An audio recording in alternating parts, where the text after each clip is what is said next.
Studying the carbon, some new technology aims to remove CO2 directly from the air. We'll explain how this all works. Plus, an ongoing plan to release wastewater from a shuttered nuclear plant in Japan is facing some pushback. And Pope Francis signs on to a pact to help the planet while he's urging world leaders to join the fight against climate change.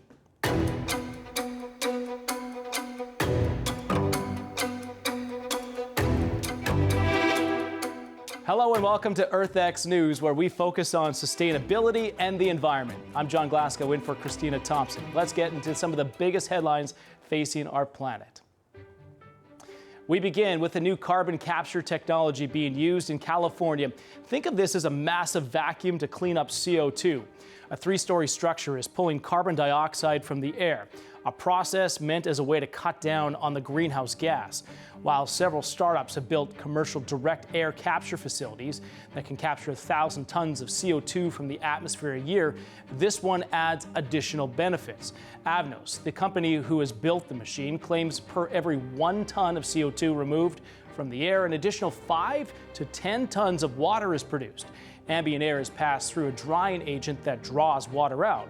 The dehumidified air then flows through an absorbent material capturing the CO2. The Department of Energy says it's investing more than $1 billion into several projects aimed at capturing CO2 from the ambient air. Those investments are leading to other potential innovations, including the use of CO2 as a sustainable aviation fuel. An environmental nonprofit is making some hefty accusations against quite a long list of major corporations. The nonprofit series says few companies are meeting their water use targets.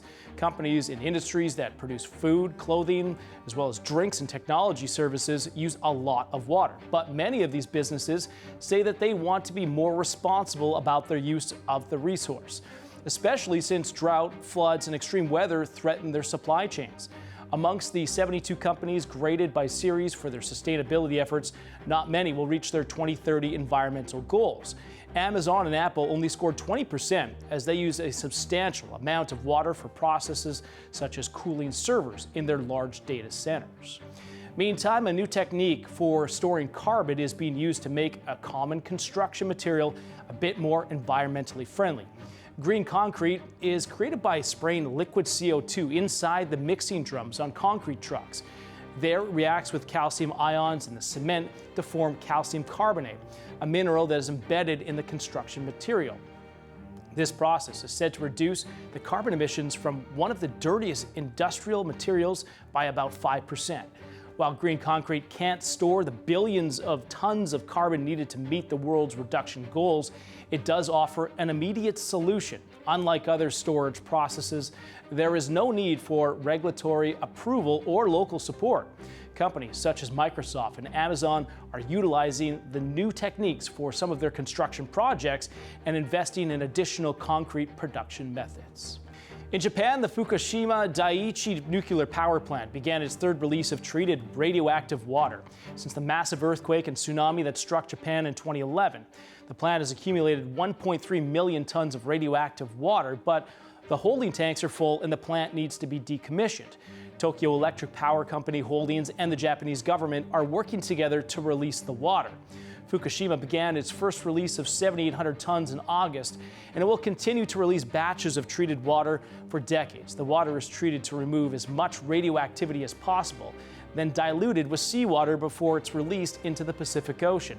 TEPCO and the government claim that the process is safe, but these discharges have been strongly opposed by fishing groups in neighboring countries. Local fisheries are worried contaminants may remain in the water after it's discharged. They're also concerned how this will affect their business already. China has banned seafood imports from the Fukushima area, and there have been protests in South Korea. However, the fourth discharge of 7,800 tons is still planned to be released on November 20th. Even the fastest animal in the world can outrun the effects of climate change, according to some experts.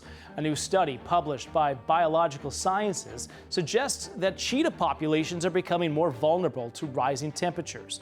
The carnivores traditionally hunt during the daytime, but scientists believe that the increased heat is making them more nocturnal. This shift in their activity period is putting them in contact with other larger predators, such as lions and African wild dogs, which cheetahs tend to avoid. The bigger species will dominate the smaller species and will injure or kill them if they are in competition for a meal. Research on how climate will affect species in the future is a very hot topic, and studies on other larger species such as whales, mountain lions, and deer are currently underway. The Vatican is joining the climate fight ahead of the COP28 climate change conference in Dubai. The Holy See and 28 leaders from 19 different religions signed an interfaith declaration to protect the environment during a recent religious summit. The Vatican's Secretary of State signed the statement on behalf of Pope Francis, which declared part, quote, "Our faith instills in us a sacred duty to cherish not only our human family, but also the fragile ecosystem that cradles us." The Pope said that there is an ethical and moral dimension to climate change. Pope Francis is expected to address the United Nations Annual Climate Change Summit in Dubai, December 1st to the 3rd. A new report is suggesting climate change has taken a heavy toll on Syria, Iraq, and Iran over the past 3 years. Scientists with the World Weather Attribution Group looked at temperatures and precipitation data. The report found climate change contributed to extreme temperatures, making drought at least 25 times more likely in parts of Syria and Iraq and 16 times more likely in Iran. Now, according to the report, climate, political chaos, and conflict is pushing people into hunger and forcing many of them to leave their homes. The study claims because of global climate warming, droughts this extreme can be expected once a decade in Iraq and Syria, as well as twice a decade in Iran. A shocking new United Nations-backed report shows that the U.S., Russia, and Saudi Arabia will drill for more oil and gas than any point in their histories ahead of that 2030 deadline to cut back. Researchers at the Stockholm Environment Institute found that the countries plan to keep increasing coal production until 2030, and oil and gas production will continue decades beyond that.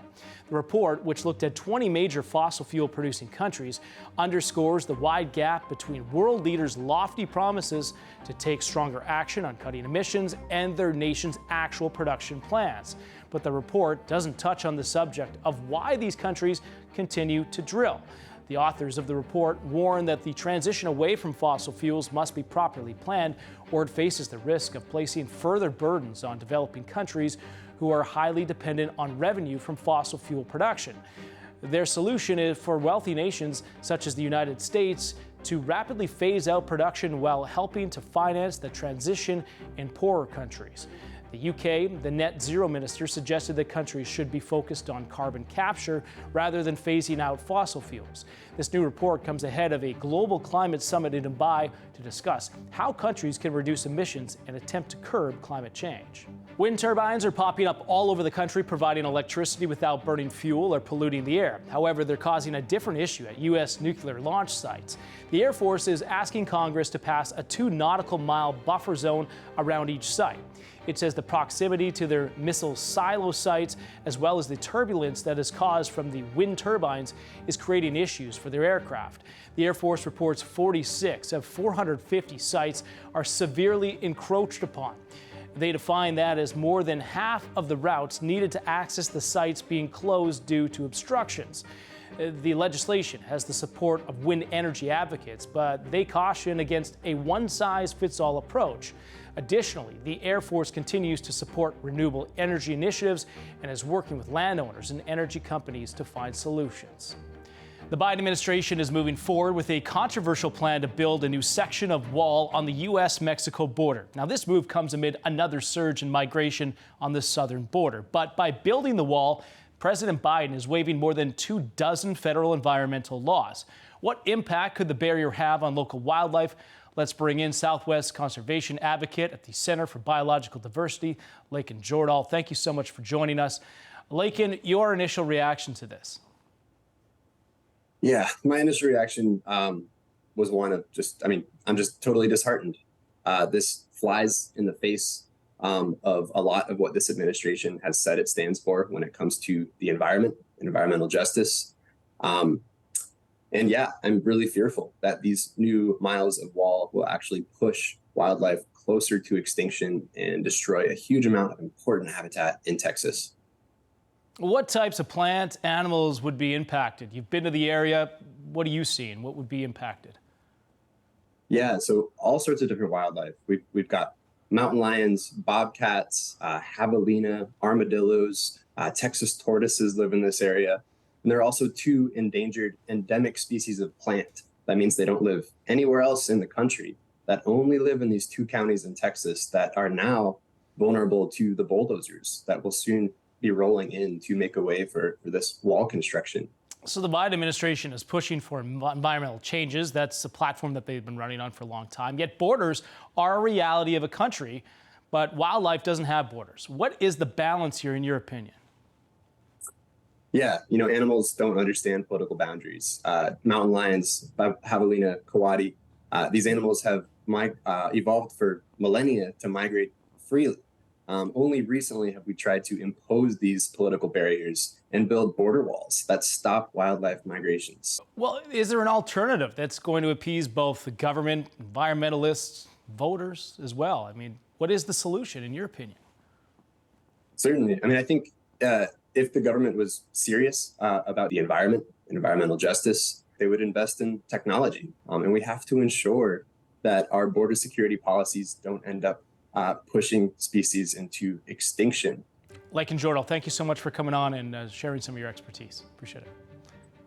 Coming up, the Biden administration is going all in with EV to combat climate change. Automakers are taking advantage of federal incentives offered to build new factories and more automobiles. But could a backdoor government deal be causing issues for manufacturers? We'll discuss that next. They're certainly not happy about this. And what they're doing is they're now weighing, do we try to sell more EV cars or do we just pay the penalty? And the thing is about the penalty, that penalty is then given out to everybody who buys a car through higher car prices.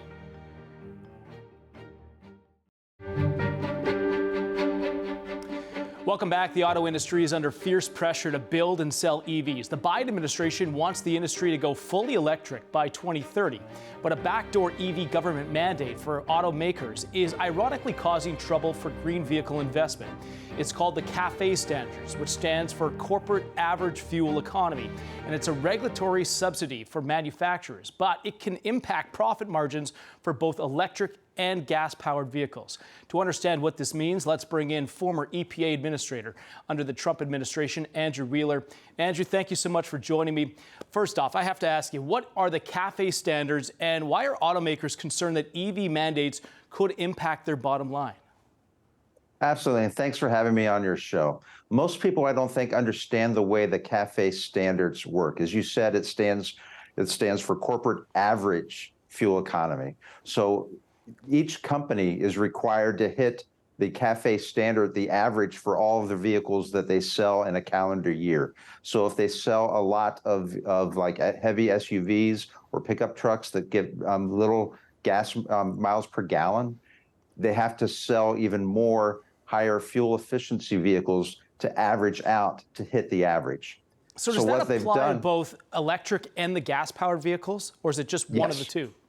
No, it applies to all vehicles sold. So they have to hit the average number, and the EV cars have given automakers the room to sell more pickups and SUVs, which is what consumers buy. This has a direct impact on prices as well as consumer choice.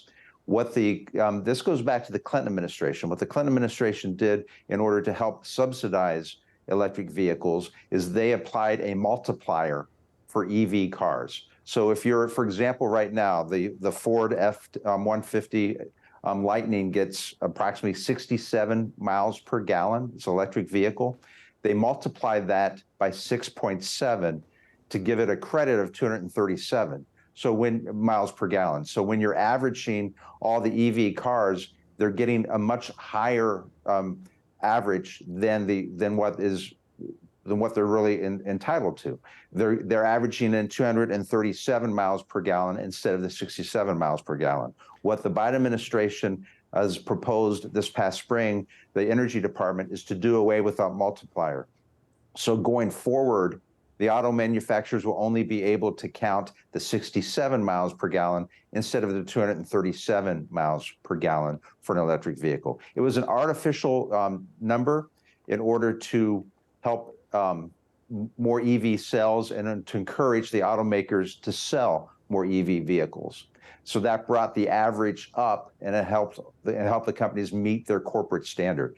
If they don't meet the CAFE standard for the corporate fleet that they sell, then they have to pay a penalty to the federal government. So the concern right now is that these auto manufacturers may not meet that so-called standard. That's going to impact their bottom line. Are we seeing a push from the auto manufacturers to try to have that change through the government?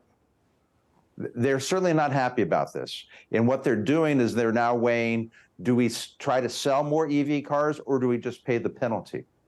The number of EV cars that they would have to sell is going to dramatically increase because for each under the previous numbering system that they had, if you got 237 miles per gallon, you got credit for basically 6 EVs for every one that you sold. So they're going to have to increase the number of EV vehicles that they sell in order to keep that higher corporate average fuel economy for their fleet. And the thing is about the penalty, that penalty is then given out to everybody who buys a car through higher car prices. Consumers are a little hesitant to go out and buy EV. You've also got some of these auto manufacturers that are reluctant or maybe hesitant to want to create more of these cars because of these CAFE standards that you're talking about. But wouldn't more competition, more cars, wouldn't that help lower the prices? It's putting the cart before the horse, or how do you see it?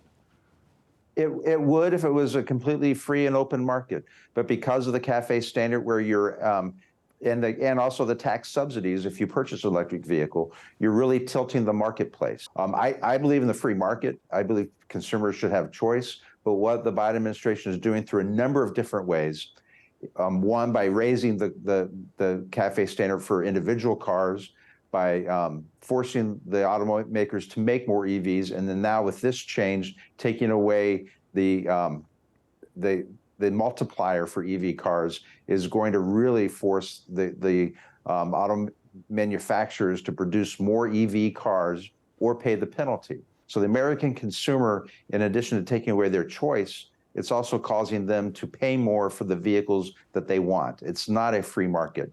It's by government regulation and mandates, and it's forcing less fuel-efficient cars to be priced higher, and it's going to decrease the consumer choice that people will have over the coming years. Still a lot of wrinkles to be ironed out, you might say. Andrew Wheeler, yes. Thank you so much. Appreciate you coming on. Thank you. Coming up, could climate change be taking its toll on one of America's most popular drinks? And what's being done to make sure the suds keep flowing years down the road? That story just ahead.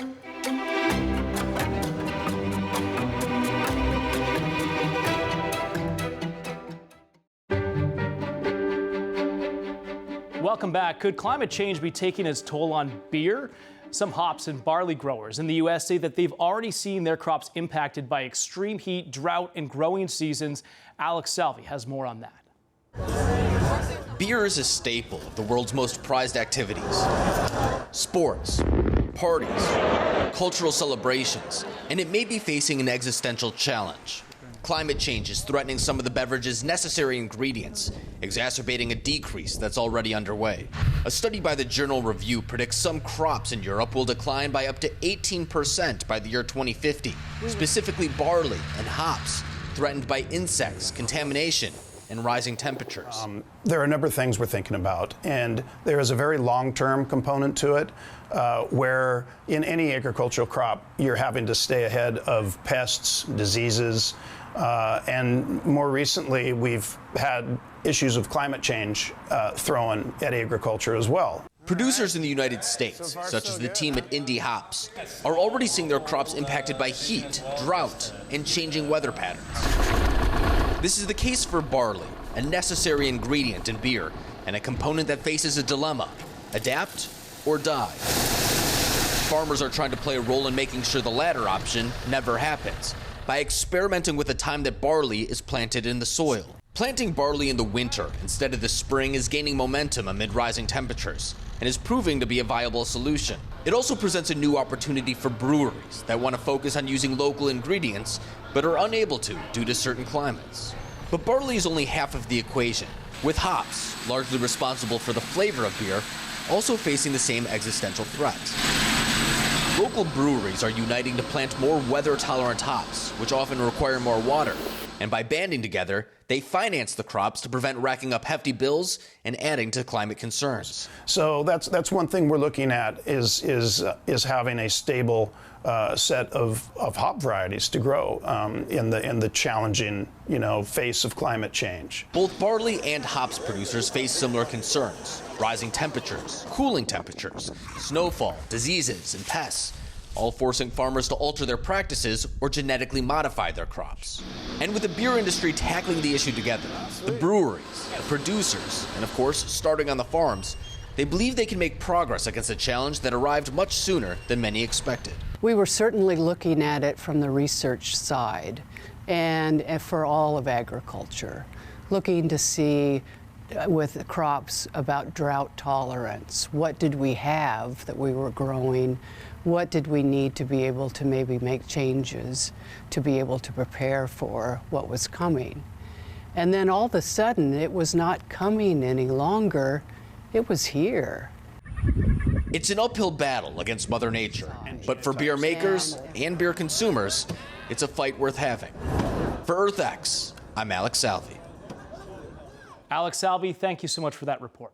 Well, for more than 60 years, researchers have been unable to physically see a critically endangered animal known as one of the world's most unusual mammals, but now it's been found. One of Attenborough's long-beaked echidnas, named for famed biologist Sir David Attenborough, was caught on camera. The mammal is described as somewhat of a mix between a hedgehog, an anteater, and a mole. The creature was photographed on a trail camera on an expedition led by Oxford University scientists in Indonesia's remote Cyclops Mountains. Echidnas diverged from other mammals 200 million years ago. That's it for this edition of EarthX News. Please join us again next week. I'm John Glasgow.